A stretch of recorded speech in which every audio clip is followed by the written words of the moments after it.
All right. Well, thank you so much for sticking with us throughout the day. And sure you all are all moved, and as I was, and I think Susan and Tyler were also moved seeing this film again. I'd like to remind people that if you have questions that you'd like to ask Susan or Tyler, please feel free to use the Q&A function on the right side of your screen. I'm going to start with some comments and questions from the earlier screening today. And I've got a bunch written down on my own, but I just want to start. The most of the comments actually were not questions, but I'll just read some of these, and I think these would resonate with a lot of people who saw the film. From Wendy, sending not so much a question, but an amazing sense of gratitude to Robin's family for sharing his story. It's so deeply touching to know their experience and also how much others will be helped by viewing the film. Patients, families, fans, us as providers, thank you. Akanksha, very thankful to the family and friends of Robin for sharing his story and the significant challenges and pain of going through something like this, where most of the damage can't be seen externally. The havoc these diseases cause is horrible for all involved. I wish we had more ways to alleviate the torture these patients go through. Sharing his story is so important to help others on this journey. From Melina, and this will be our first question, and Melina is somebody I know who's a caregiver, as you'll see from the quote, but first of all, I'm so grateful that Robin had you and the joy you brought him. I'm also grateful for your advocacy. I lost my husband to Parkinson's disease dementia 7 years ago. We were lucky enough to be treated by Dr. Benzie Kluger toward the end of his life. That experience inspired me to become an advocate for people, especially care partners who are coping with a neurologic illness. I lead a support group for care partners, and while their journeys are different from yours in some ways, their journeys are still very difficult. Would you be willing to share what things have helped you to cope and recover from your experience? So we'll start with that question and take things from there. Wow, thank you. First of all, thank you so much, and for the previous comment as well. I would say, what helps you heal through something like this, and I'm sorry about your loss also.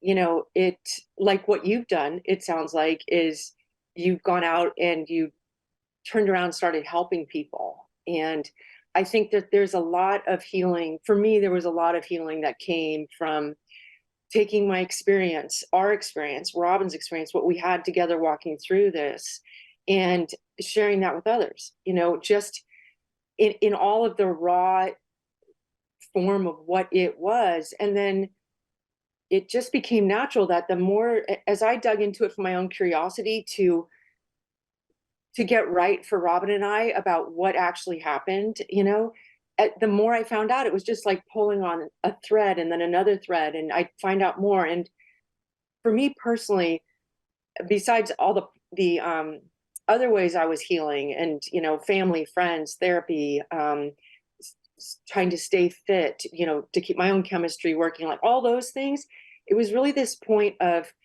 with each thing I found out, trying to learn more and share more and see what part I could bring from my fingerprint, from my experience. What could I bring to this whole? And that ended up, I didn't plan on it, but that became one of the greatest healing forces in my life to this day, really. I'm curious, how did this film come about? Was it something that Tyler approached you? Did you approach Tyler? How did this, because stories are very healing, and it's wonderful that this film is in the world. And so I'm curious, as I'm sure many of the people watching is how did this come about? I love that question. Tyler, do you want to start, or should I? I'm interested in your answer. Okay. So I'm the daughter of a pathologist. My dad, he was a pathologist, and I'm an artist. And I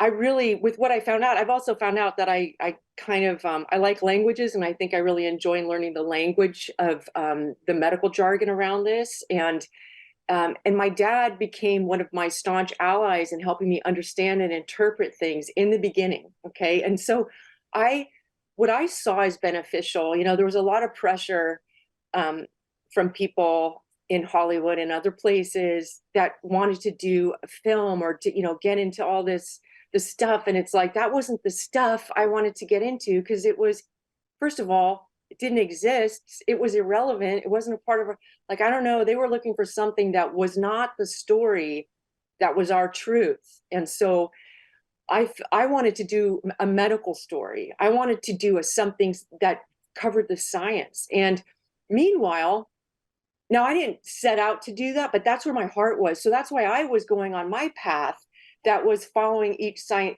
everything I could around the science of it. Because for all those reasons of incredibly healing and finding out the truth for Robin and I. And then, but meanwhile, I'm painting. And as you saw a lot of those paintings in that house, it's like, it was actually fun seeing some of those again, because I'm an artist and I was preparing for art show. Like I work, and I have to paint, and I have a local framer in town who had become a dear friend. And he, the way I found him was actually there was a 20-minute movie done on him, a pigment maker. So a framer, a pigment maker, and an artist. And it's called Naples Yellow. And I saw that film and I was so blown away by it. It was 20 minutes long, right? So Robin was alive still when I saw it. And long story, but it came because my mom clipped out an article. She's always clipping articles out of magazines. I hate this, that she does this. I mean, I'm almost 60 and it's like, for God's sakes, but it was, she was right. He turned out to be a good framer. And lo and behold, I found out about this movie. I'm watching it. And I said to Robin, I said, honey, you got to see this. This is a really good film. I mean, I can't believe it. He watches, he's like, oh my God. I said, right? I said, I think I'll go to this framer. Now, mind you, Benzie, I could turn this into a 30-minute story, but I'm going to try and like keep it a little short. So anyway, my framer and I have established this friendship. The film is incredible. And Tylor did that film. Okay. And so my framer, Jim, kept saying to me, I really think you should sit down with Tylor.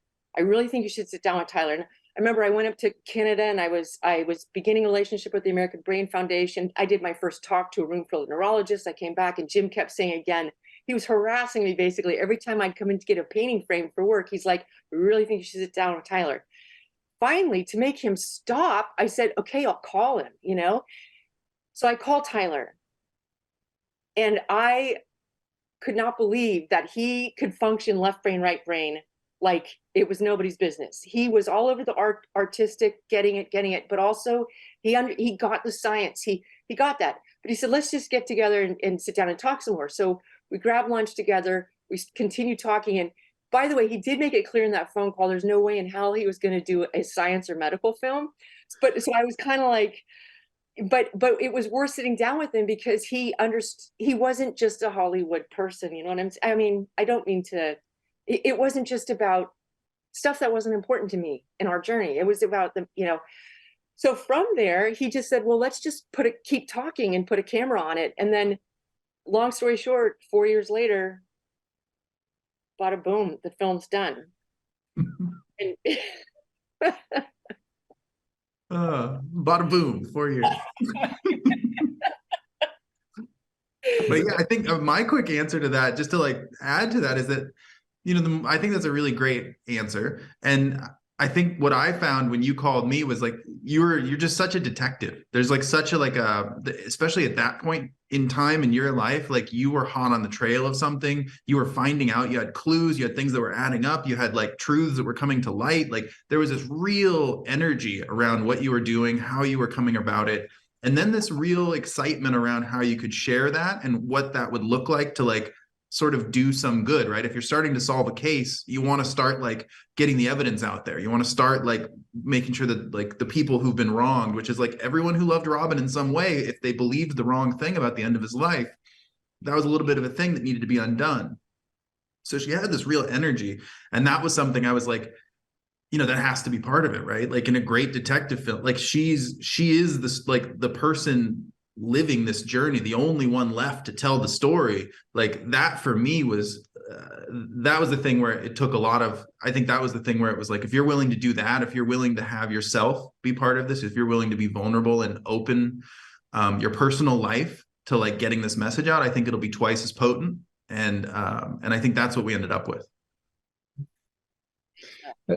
As you were putting it together, and I'm always curious about this with documentaries, was there a script? Was there message? Was there something that you had started with? Did it kind of emerge as, I mean, was it a journey of discovery? How did that play out? Yeah, I mean, the thing was like, you know, Susan's on it. She was on a journey of discovery for some years during the period of making this film. And, you know, I didn't know how it was going to end. I didn't know what the things were. And so part of, you know, I sort of piggybacked on her energy, right? Like in a different world, the film could have just been about her and this community in Marin and the friends of his and what they saw. But because of the way that she approached it with an analytical, scientific knowledge as our friend bend, right? Like the more you know, the easier this gets to deal with, right? Like if you know why something's happening, it's a lot easier to understand what is happening. So that was where all of a sudden it was like, okay, well, now we need to go to UCSF and now we need to go to the NIH. And now, you know, like that was the part that kept evolving and kept opening. And then once that piece got stronger, then all of Robin's friends in Hollywood who wouldn't want to be part of a film that was just kind of an expose on his life and strange things that happened to him, then they got involved, right? And then they put their reputations on the line because they said, okay, now this thing is like, it's big and it makes sense to us. I think that was one of the things that was powerful to me is as the film started coming together, the people we were sharing early their versions of it with, they were getting like a healing experience. And that was really powerful to me as like, this is worth our time, right? Like the people who loved Robin are getting something out of this. Like the people who knew him, like, you know, Sean Levy and David E. Kelly, like those people had real care and real affection for Robin and worked closely with him. And it was only after they had a sense of this blend of who he really was mixed with a real impetus to tell a story that was like timely and urgent that I think they were like, we're in. Like whatever our reputations and our additions can do to help this cause, we're in. And that was kind of the fun part of the evolution of the story over the 4 years that we were making it. Because it really started as just me and Susan talking, and then the circle got bigger. And meanwhile, I'm working and I'm like, my sphere was like growing because of joining the board at the American Brain Foundation, and where I'd since spent 6 years on the board. I was vice chair for 4 years. I started to help, you know, raise grant money and everything like started expanding and going to NIH and talking to Walter Korshets and seeing what could be done, right? And working with Parkinson's Foundation, Michael J. Fox Foundation, a lot of the people who helped with this film. And Tylor would follow me around with a camera and like, and so as to there being really a script, I mean, I think we had certain goals, and Tylor, you just, you know, you stated this really well. It's just to really stick to what was the most important thing. And it felt like it just always felt to me like from day one, like a really heavy responsibility because of who Robin was to so many people in the world. And so that truth, you know, I believed that truth would set a lot of people's hearts free to know the truth. A theme I'm trying to pull out from some of the comments that are coming in, and I don't know if this, you know, surprised you at this response, but Lewy body dementia, although it's the second or third most common form of dementia, is something that people don't know about. They don't talk about.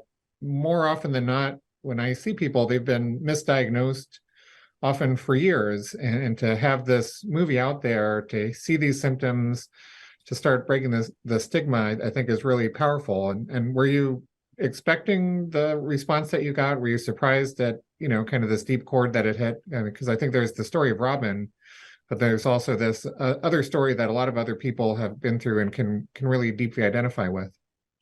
You know what? I wanted to answer that. I want to go back to what Tylor was saying about detective work, and let's just like remember Columbo or someone for a moment. Any detective where you're finding out information and you start to float it a little bit in front of your characters, right? You start to float it and see, is there any truth to this? And I think that my feeling was always that it was such a great injustice, and it's not that it's anyone's fault. It's just the current state of affairs in this disease space. It's injustice for the doctors. They, you know, it's not on the menu. They don't, you know, you have to really be specialized to understand this or know how it presents and spot it, like you said, Benzie. So it's typically misdiagnosis or not diagnosed or switch diagnosed. You know, that's really common. And so I think that not only doctors, the patients and caregivers themselves, you know, everybody needed some help with this. And God, what was your question? I just Oh, I think the it's question about the was- reaction. I had a really strong thought about that, which is that when Susan and I started making this film, what I saw in front of me was a powerhouse of a human being that was really putting her strength back together after having it all like ripped away, really like kind of savagely by this disease and by what she'd gone through. And she was just building herself up. And I think, and when we started, I think she was at a place where she didn't know whether anyone would care if we told this story and that they would even listen. And I think by the time we had put the film together, she was again on her own, like she had fully manifested, right? Like she'd fully regained her strength and was fully like exercising her ability to like give other people hope, be a beacon of light, talk about her experience in a way that gave people like support and like care. And it was one of these things where like by the time the film came out, I was so like, oh, the world is going to love, like this is going to be such a beautiful thing. But in the beginning, it was like we were really kind of in this place of it's so hard to know what the response is going to be. But I will say, like by the end, I one thing that never wavered for me was just the strength and power and the passion that like Susan possesses, and that like as soon as that focused, that like amazing things would happen. And I think that was the driving force of this film, is that like she is the heart of it. She is the person who lived this journey and who is closest to it, that is still alive to tell it. Thank you, Tyler. Yeah. Try to get to as many questions as I can. There's some questions that come up of if things could be different, or if this film and this story is successful in changing the world. What, and you could live back in that process. What do you think would have been different for you and Robin in the diagnostic process, and what do you think would have come after that point? Wow. Okay. So in a really perfect world, and let's say in a future world, because this will Yes. happen, Right. right? We'll get to the point where the cure is actually prevention. And so if we could roll the tape way back to whenever before, you know, it was triggered and he started, before the prodrome phase, if there was some way of rolling it back to that point, maybe it was 15 years before the end of his life, 20, who knows? But if there were ways of checking, and if he, had been a part of it, we being a part of that, then that would be amazing. And then have treatments and just preventions, ways of keeping it from ever going there. And the thing about that, Benzie, is, one of the, as I saw clearly, obviously, what happened to Robin, and someone with a genius mind like that, and so many others, I think that, and genius mind or not, it's just a human being who's lived a full life, has a boatload of amazing experience, and then to go through a neurodegenerative disease like this is just so wrong. It's so wrong for the human race, in my opinion. That's one of our greatest assets is our elderly. And so yeah, a lot could come from solving this stuff and preventing it. Yeah, other people had mentioned, and I would, bring to mind that the issue of suicide. And in the state of Colorado, the Medical Aid in Dying Act was put forward by somebody with Parkinson's. And one of the things this film really shows is the suffering that's not physical, the way it really, I'm trying to remember the words from the film, but it's invisible, it's internal, people don't see it. I don't know, I guess, watching this film again, were there parts of it that you would like to expand on? Were there things that, Robin just kept himself as far as that pain? Was it stigma? What do you see as the thing that really kind of pushed him over that edge?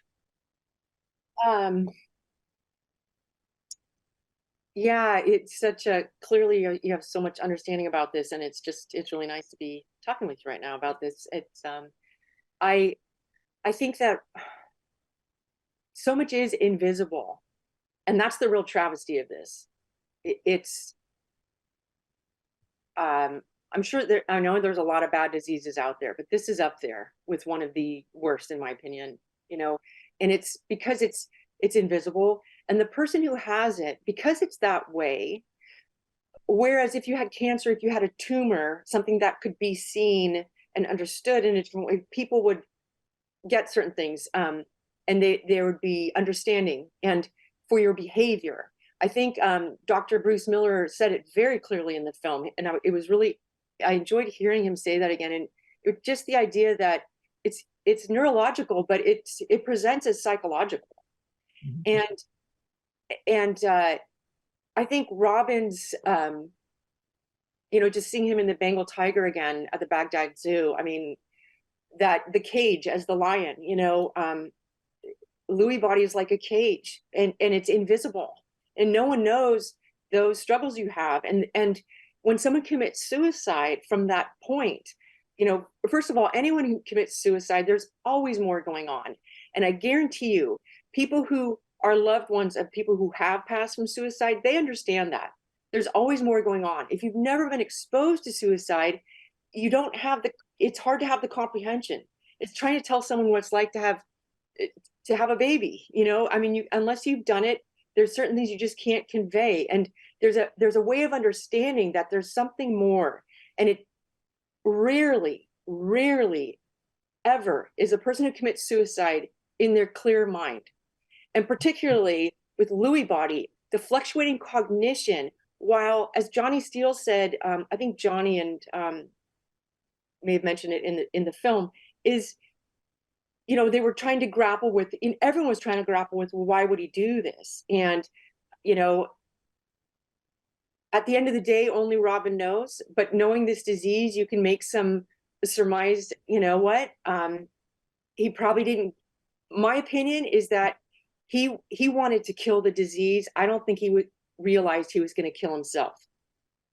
I think he was very aware what the disease was taking from him. He was no dummy, but he was also suffering from extreme cognitive fluctuations. And so that, you know, so how deep was that moment of clarity for him? I don't know. But I think that what it shows, if you can look at this with a real sober mind and see, you know, suicide is almost more of what I see it as for this disease anyway, is more of a symptom of the disease, you know.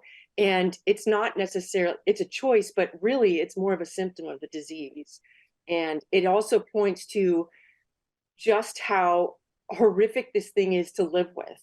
You know, I heard from many people from around the world who'd lost their loved one to this disease by suicide, echoing, you know, sending letters and echoing what they'd gone through, and they knew, you know.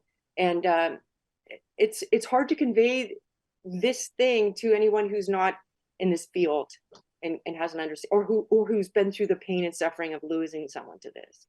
Mm-hmm. So yeah, it's clearly different. A couple questions to close, and maybe kind of talking about your own personal stories with this film is, one of the questions was, let me make sure I phrase it right here, was about, you know, how, I guess for both of you, how is this, how did you get on this journey of advocacy?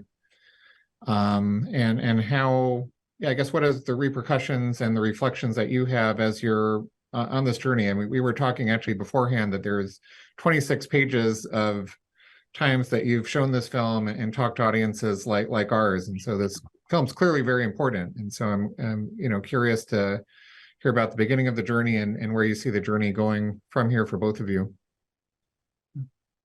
Tylor, you want to? Yeah, I think for me, the job was to just do some justice to like a childhood hero, right? Like someone who made me feel less afraid in my childhood, who gave me times of levity, times of like reflection as I developed as a human being, right? Like, and I think that's what's caused the 26 pages of you know, sort of people being interested. And the thing I'm really proud of is I think as a community of people who came together, who cared about this person to whatever degree and however they participated, whether it was the editor, the sound mixer, you know, like all of these people cared greatly for this person, most of all Susan. And I think we all did a really good job of not letting him down. And so that's the part that I think is the legacy of the film, and that hopefully is the value of it as a tool, is that it doesn't let his legacy down, and it does give people who care to know an answer that feels painful but real. And that for me was powerful to be a part of. And whatever I can do to help it along, I'm happy to do. But I think it's really done a lot of the work that I think it was meant to do from the beginning, when Susan and I were just sitting there wondering if anyone would care if we told the story. Yeah. And Tylor, and correct me if I'm wrong, but it's in over 60 countries now. Yeah. Yeah. And it's millions and millions of people have seen the film, which is sort of like amazing. Crazy. And, I think that we didn't know that would happen when we were creating this, and we really had no idea, as Tylor said. We didn't know if anyone would be interested at all. There were a lot of other stories out there about what people thought had happened. And, I think it's easy to just, once you hear something, you file it away and think that that's just the truth of a situation. And so, especially for something as personal as this, many people felt like they knew Robin. And so, again, there was this deep responsibility and also a real opportunity. And that's the point that I saw, was that, first of all, as I got to understand this disease, there was no way in hell, there's only a few people that have this. I had a feeling that there was so much more, and there would be so much more that were discovered once this thing got on the menu. Once the doctors had it on the menu in their office, and they could look at that and go, maybe it's this. Just to have that option, I think kind of in a way that was my hope. And that ties into the fact that we didn't have a diagnosis while Robin was alive. And if I could break it down, for the film, if the film's done anything around that, where people have maybe at least gotten a diagnosis, even though there's no cure yet, that's huge. That's huge. And that would feel really good to know that it's made, just the little engine that this little film is maybe making a difference for, is good. And it's amazing. I mean, one of the things that was really powerful was some of the partnerships we made with like Michael J. Fox Foundation and others, that they were really interested in being a part of this film, because even talking about neurological disease in other countries, like some countries that it's not even considered real, or, right? Like there's varying stages of it. So the idea that it could just be a place where people start thinking about this issue on just what is a neurological disease? How can they function? What responsibility do we play to our neurological disease, which is zero, right? But I think in a lot of places it's like, oh, he's senile, or he's like, the idea is that they're losing their marbles, or it's like, it's kind of seen as like you're just getting old, and whatever's happening to you is part of it. Whereas I think the great thing about this film is that I think for someone who has no understanding of that, it opens up a world that like they would totally be new and different to them. So that's the cool thing about it, playing in all the far-flung places of the world that have varying degrees of knowledge about this issue. And along with that too, if I can take a minute on this, is also the idea that just to get to the science for a moment, and the help that the doctors needed, in my opinion, was, for the general public to have a better understanding of the way some of these diseases work, just how complex they are. For example, mentioning Michael J. Fox Foundation, well, clearly Parkinson's, right? Well, Robin was diagnosed with Parkinson's, and that was all part of my trying to figure out, well, what the heck does this mean? He actually had Parkinson's, Alzheimer's, and Lewy body in his brain. And that was like wrap your head around that. Well, what I came to understand was Parkinson's and Lewy body have the same essential underlying shared biology. That is the Lewy bodies themselves. And so that's why all this, like, as I started to learn, I wanted to try and help teach others, because it gave me freedom. It gave me better understanding, and that there's a lot of interconnectedness between these diseases and common mechanisms, in fact, and that and it's going to take all of us to try and move the ball down the field. So. Yeah. Well, I want to thank you both for joining us. I want to thank you both for putting this film into the world. It obviously speaks to a lot of people. It speaks to us at the Neuropalliative Care Society. I want to thank the Lewy Body Disease Association for sponsoring this film. I don't know any parting messages for our audience, which includes patients, families, healthcare providers, before we call it a night. I have one little thing.